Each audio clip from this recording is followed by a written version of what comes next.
I'm honestly so happy right now. Me too. Hi. Just kidding. Hello, I'm Crystal West, and today we're going to discuss Marsha P. Johnson. So the story begins in the middle of New York City, in the Village on Christopher Street.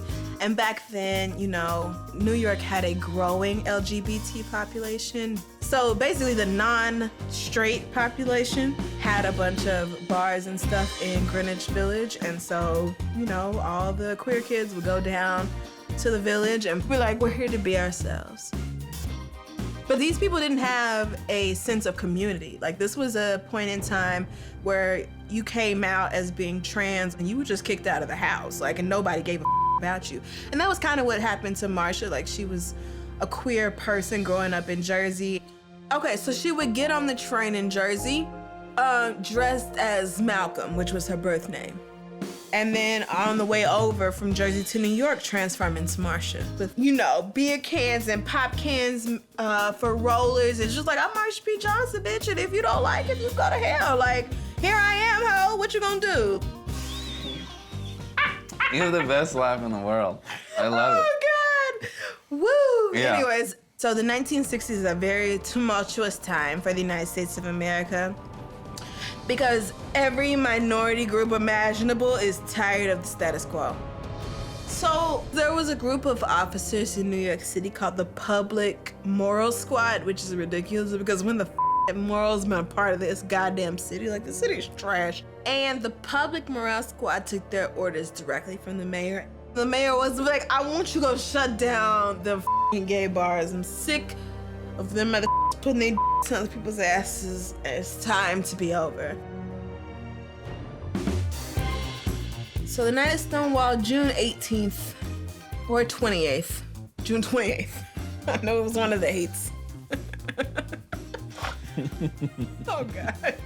So that night, Charles Smythe and Seymour Pine, they walked into the Stonewall Inn and they said, hey, bitch! We here! This is on the motherfucking arrest.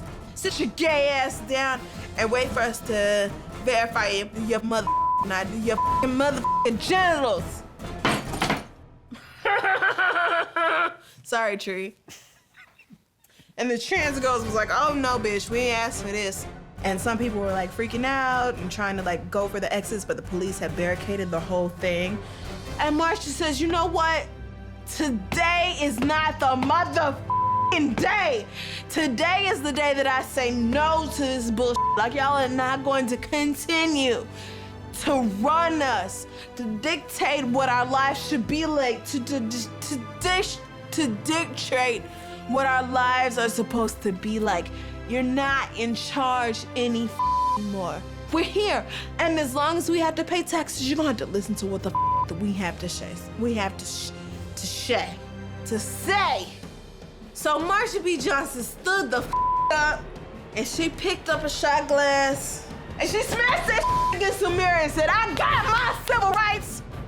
She had had enough that motherfucking day. So during the Stonewall Riots that first night, all these members of the gay community started gathering outside Marsha. She said, like, oh my God, there's so many of us. Like, there's 500 of us. By the time backup showed up to Christmas Street, it was way too late. Some of the rioters threw rocks and others found bricks and and I was like, we're gonna it up by any means necessary. Oh, God. Feels good. I told myself I was not gonna get drunk this time. I don't know how I thought that was gonna work. Okay.